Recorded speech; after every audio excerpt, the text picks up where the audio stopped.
everyone, especially to you, ma'am. Today, we will be going to discuss about Western art history. Before that, let me introduce myself. My name is Merhana Sisnaji. Together with me is Nelson B. Abduhasad and Jamal C. Manambahi. Here is a brief outline of Western art history. The development of art history is not a clear linear progression of style from the Greek period to the contemporary artists of the 21st century. There may be overlaps in between periods. A certain country may develop a similar style later than other countries. In short, clear demarcations between periods are unidentifiable. Western art history visual arts have 9 types. So these are cave art, Egyptian art, Greek art and Roman, medieval art, Renaissance art, Mannerism, Baroque and Rococo art, 19th century art, 20th century art, and contemporary art. Cave art, Neolithic and Paleolithic age. Archaeologists discovered many cave paintings in Lascaux Cave, France, and in Altamira Cave, Spain, to be as old as 40,000 years and more. So cave art is one of the easiest forms of art made by humans during the Paleolithic and Neolithic ages. People painted animals and hunting scenes on cave walls.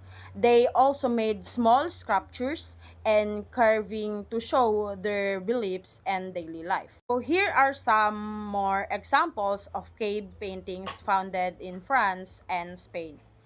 Prehistoric negative paintings of Han from Pitch, Merli Cave, Lat, France, and Cave of Altamira, and Paleolithic cave art of northern Spain. Sculpture from Neolithic and Paleolithic age. The first works of sculpture were fertility statues, so-called because of their exaggerated treatment of female sexual attributes. Some of these are the Venus of Willendorf and the Venus of Doigny Vestonis. These figures were able to fit in the palm of hand, suggesting that they were carried by the early people instead of the sculptures we have now, large and static in one place.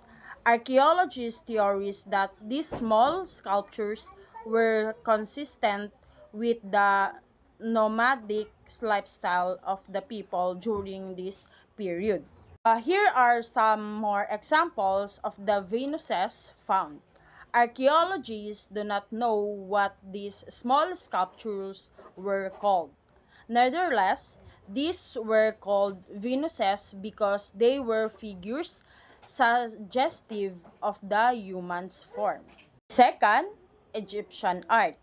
Religion and Egyptian art. The art of ancient Egypt was closely knit with religion.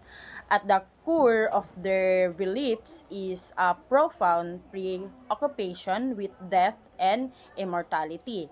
For example, in the relief, King Amenemhat is shown celebrating his 30-year jubilee.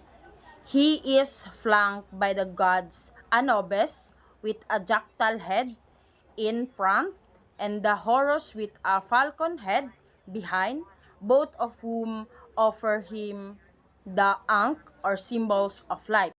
At the left of the block stand the vulture goddess Nekhbet of Upper Egypt, and on the right, the cobra goddess Wajit of Lower Egypt. The king wears a tightly curled wig and the Uranus of his brows and the false bird of kingship. Egyptian architecture and art, pyramids and temples during ancient times were exemplary not just because of the grandiose architecture but also because of the paintings and sculpture they contained. So, Egyptian art was closely related to the religion. They made paintings and sculptures of gods and everyday life. Their buildings, like pyramids and temples, were big and built to honor their gods and kings. So here are some more examples of valuable Egyptian artifacts now considered as art.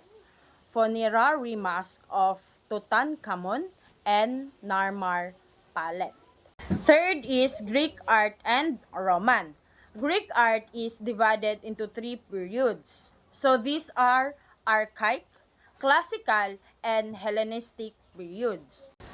So first is archaic period. In the archaic period, the arts manifested the influence of earlier civilization such as those of Mesopotamia and Egypt, characterized by stylized forms and the emergence of large stone sculptures. So here are samples of Greek sculptures from the archaic period. So observe how the Greek sculptures develop in terms of realism in their depiction as their civilization flourished. Next is classical period. During the classical period, a race in complex aesthetic and philosophical ideals was achieved. Perfected naturalism was among the threats of sculpture. So, a classical period known for their idealized naturalism, balance, proportions, and the perfections of human anatomy in sculpture. So, here are some examples of Greek sculptures during the classical period. The sculptures during this time has a great knowledge of the anatomy of the human body, thus the realism is their defections. Third is Hellenistic period. The Hellenistic period was a time when classical ideals were challenged, emotion replaced classical restraint and serenity. So, Hellenistic period, art became more dynamic and emotional with dramatic expressions and movement in sculpture. So, for example, this sculpture, Locon and his son, is exemplary in the Hellenistic period. Observe the complexity of the sculpture rendered with acute realism. Look at the contortions of the musculature of Locon resulting from the dynamic pose that is depicted.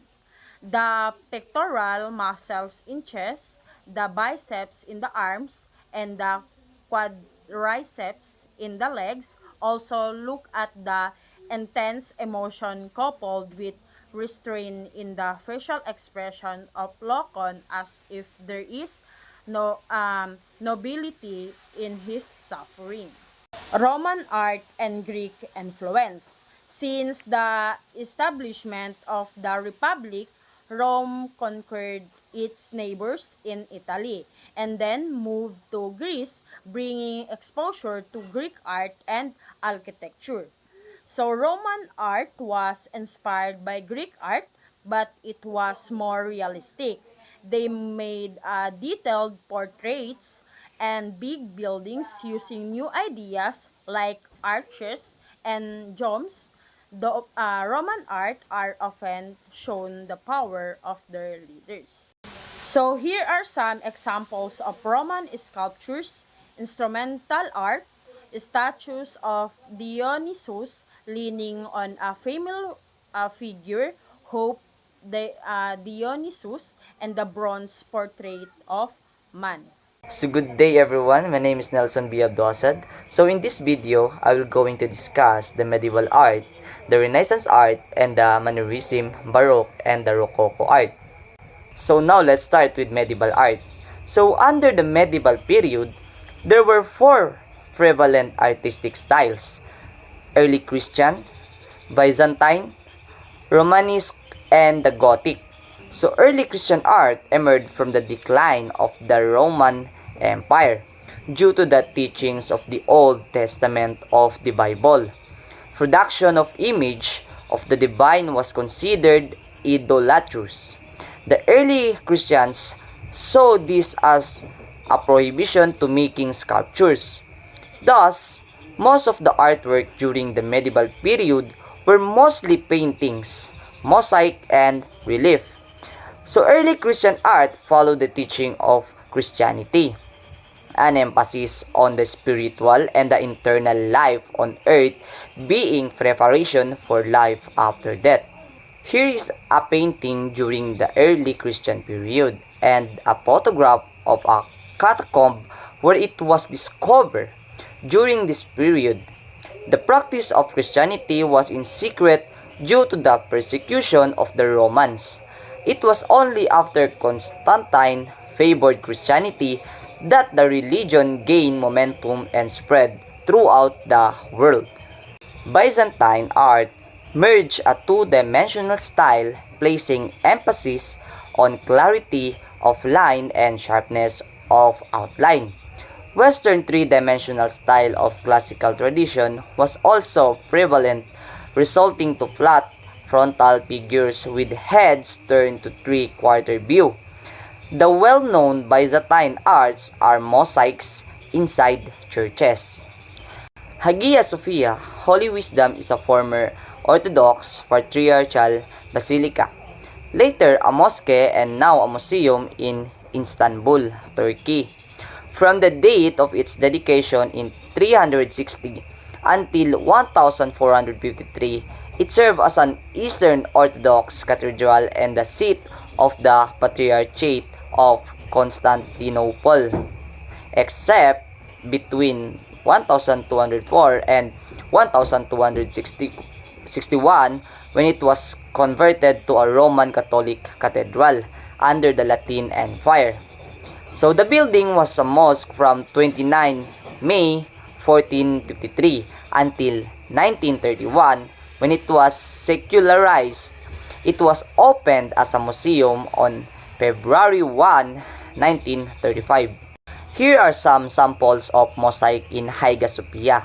This mosaic in the churches guide the faithful to righteousness.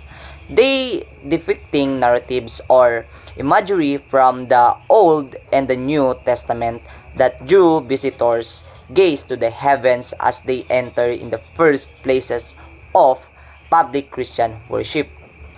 The Romanesque style in painting and sculpture showcase figure in unrealistic anatomy and were full of intricate patterns. Architecture during this period were mostly massive and placed an emphasis on horizontality since the fortresses predominated. Most structures during this time could be characterized by having heavy walls, thus dark interiors, lit candlelight. This will change in the Gothic styles of architecture. New technologies in construction allow for development of Gothic style of architecture. Aside from the use of stone in building, there were translucent stained glass and in that interior, ornaments of golds, silver, and precious stones, and exquisite tapestries. Because of the development of new materials in construction that allow for longer and slender columns in place of the heavy walls from the Romanesque style, the Gothic churches were able to introduce large windows for the architectural design.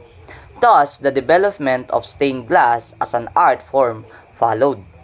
Here are some examples of Gothic churches. So now let's proceed to Renaissance art. So Renaissance, meaning rebirth, is one of the highest moments of civilization. During this time, there was a revival of classical learning in the study of Greek and Roman texts. Among the known artists during the Renaissance are Leonardo da Vinci, Michelangelo, Raphael, and Donatello. So Renaissance, meaning rebirth, is one of the highest moments of civilization. During this time, there was a revival of classic learning in the study of Greek and Roman texts. Among the known artists during the Renaissance are Leonardo da Vinci, Michelangelo, Raphael, and Donatello. Here are some examples of their work. So now let's proceed to Mannerism, Baroque, and the Rococo art. So the decay of classicism in the visual art took the form of Mannerism, which expressed the insecurity, anxieties, and escapist tendencies of the aristocratic class. So Mannerism was the perversion of classicism. One best example of Mannerism styles of painting is Parmigianino's Madonna with the long neck. The highly sensual and the dynamic styles that emerged from the crisis of Christianity gave rise to Baroque style. Movement energy and restlessness are the characteristic style of the Baroque period. Baroque style is marked by excessive ornamental intricacy. So Rococo is an extension of the Baroque art in its ornate aspect, while Baroque decoration obey order and symmetry. So Rococo, on the other hand, cast this aside, and ornament developed like an organic growth with spirals and twisting lines becoming increasingly ornate. So, good day everyone, especially to you ma'am. So, our topic is 19th century 19th century art, listing its major artistic movements: Neoclassicism, Romanticism, Realism, Symbolism, Art Nouveau, and Impressionism. So, Neoclassicism, within 19th century art, it highlights that Neoclassicism followed the classical tradition of Greek and Roman art. It also names Nicolas Poussin and Claude Lorraine as prominent neoclassical artists. The image shows a Les Burges di Arcati, an example of neoclassical paintings. Neoclassicism, flourishing under Napoleon in France, emphasized formal discipline and revival of antiquity. It served the regime's aims by promoting civic and patriotic values. The image shows the Trojan woman setting fire to their flag, exemplifies the styles and themes. Romanticism, emerging after the French Revolution, highlight that the artist's individual freedom and subjective response to the world. The image shows a liberty leading the people, is a essential example of romantic art. Realism arose due to the rise of industrial capitalism and the expanding working class. Artists advocating for realism depicted everyday life and social issues.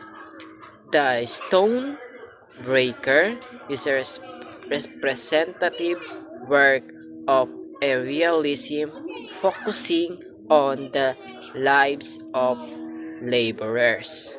So, realism as depicted in the painting Woman with a Rake focus on portraying working people in their daily lives without idealization. The artist prioritized representing reality as it was. Symbolism influenced by aestheticism, art for art's sake, prioritize form and aesthetics over meaning and content. The accompanying image is the Cyclops, likely illustrates this emphasis on visual elements. So next is the Art Nouveau. Art Nouveau was a reaction against industrialization, the mechanization of labor and mass production. The painting of shows a scenes of a laborers representing the subject of this artistic movement. Next is also an art nouveau, exemplified by peacock skirt, is characterized by plant motifs and sinuous, undulating lines that flow continuously. So, Impressionism, as shown in Impression Sunrise, is a style developed through experimentation with form and visual representation. Im- impre- Impressionism, as seen in Ban, Badende, was a rebellious movement against the classical ideals of the French Academy, rejecting its emphasis in performance and stability in favor of capturing fleeting moments. So next, we're done in the 19th century. Now, let's proceed to the 20th century. So when we say 20th century art, is they are listing its major movements: uh, favorism, expressionism, cubism, futurism, dadaism, surrealism, Des, vestigial, abstract expressionism, optical art, and pop art. So, first is the Fauvism.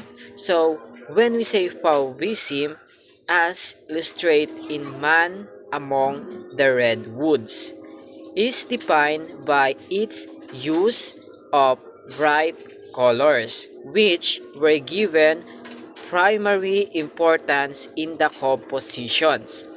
So next is the Expressionism. Expressionism, as shown in Woman with Green Stocking, stand from the primacy of feeling in modern art, often intense and personal with nature and everyday objects, becoming highly expressive of mood or emotion.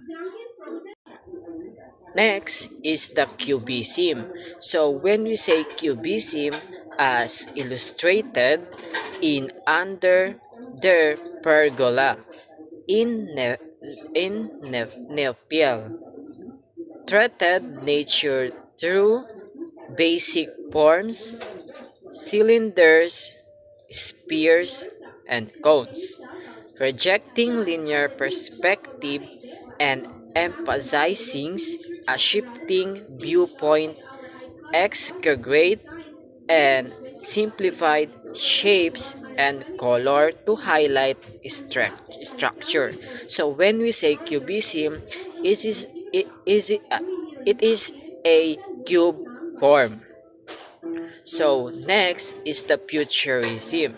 So Futurism, as shown alongside a photo of Gino Severini, usually analyze the various stages of action in paintings, mirroring the effects of multiple exposure in photography and film.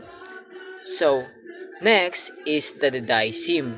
So, when we say Dadaism, it is exemplified by Duchamp's Fountain was a violent reaction against artistic tradition, ridiculing the Bergen's concept of art as a commodity. Marcel Duchamp and Francis Picabia were prominent Dadaist artists. So, next is the Surrealism. So, Surrealism drawing from Freud's psychoanalytic methods. So, this is free association and dream interpretation. So, it is represented by artists like Salvador Dali and Georgia de Chirico. The image shows a caballo can sinet tropezando, a work that illustrates the movement focused on the conscious or unconscious minded. So, Surrealism centered on the theory that conscious activity is a small part of the vast reality of the unconscious mind. With dreams as symbols, the image portrait of Giorgio de Chirico showcased the style's exploration of the subconscious mind. Next is the De Stigil, where this is the style with Piet Mondrian as a key figure, developed geometric abstraction using mathematically precise angles, squares, and lines composition. It exemplifies this style's emphasis on pure geometric forms. The Stigil also work influenced Suprematism, a Russian art movement including Kazimir Malevich that aim for pure painting free from reference to the external world. The image shows a sketch from male rich sketchbooks. So next is abstract expressionism. So when we say abstract expressionism, also known as action painting, is exemplified by Jackson Pollock's technique of splattering or spraying paint onto the canvas, introducing chance onto the creative process. The image shows a blue pulse, a work demonstrating these techniques. So next is the optical art. So optical art, also known as the op art, uses ingenious and precise combination of lines and color to create optical illusions. So, descending illustrates this precision, the resulting visual effects. This requires meticulous planning and draftsmanship. So next is the pop art. Pop art drew its subjects from mass provided or produced consumer items, offering often humorous or iconic commentary on consumer societies. The image shows a Roy Lichtenstein as at an exhibition. So, we're done with the 20th century. Now, we are focusing on a contemporary art. So, what is contemporary art? Listing its major movements: photorealism, installation art, and performance art. So first is the photorealism. So photorealism, also called hyperrealism, superrealism, heavily relies on photographs as reference, often projected onto the canvas, allowing for precise replication of image. The image again shows a Roy Lichtenstein at an exhibition. Next is the installation art. So, what is installation art? Uses a environmental object or environmental composition to create a specific psychological atmosphere.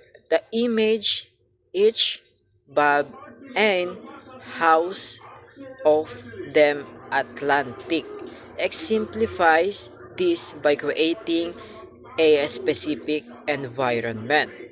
So, the last list movements of contemporary art is performance art.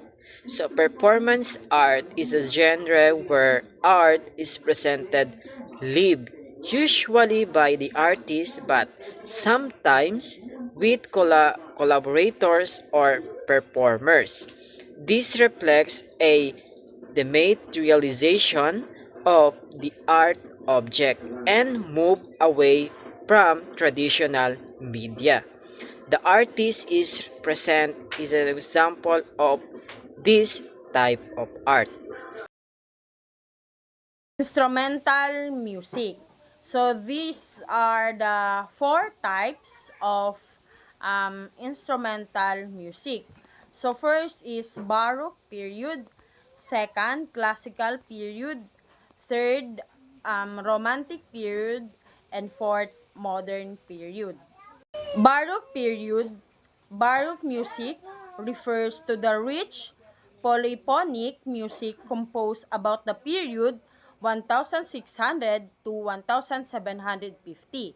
It was a period of vocal forms such as the oratoria and the cantata, and instrumental forms such as the fugue, and the great composers of Baroque music were G.F. Mandel and Johann Sebastian Bach. Music was fancy and emotional. Composers like Bach and Vivaldi wrote music with strong contrast and complex sound. Second is classical period. Classical period 1750 to 1820 is the period between Baroque and Romantic periods. Classical music has a lighter and clearer texture than Baroque music and is less complex. It is mainly homophonic. The key composers of this period are Joseph Haydn, Wolfgang Amadeus Mozart, Ludwig van Beethoven, and Franz Schubert. The characteristic by clarity, balance, and form. Composers such as Mozart and Haydn emphasizes structure compositions like the symphony and sonata. Third is romantic period. For romantic music, emotion triumphs over intellect. The beauty of melodic line holds sway over considerations of structure. Well-known composers during this time are Frederick Chopin, Franz Liszt, Richard Wagner, Johann Brahms, and Richard Strauss. Focus on emotion expressions and individualism with larger orchestras and dramatic compositions by composers like Beethoven, Chopin, and Tchaikovsky. Fourth is modern period. The trend from classical to romantic continued to the modern period, developed through experimentation. Composers become preoccupied with the assessment of the elements of melody, harmony, rhythm, and tone quality.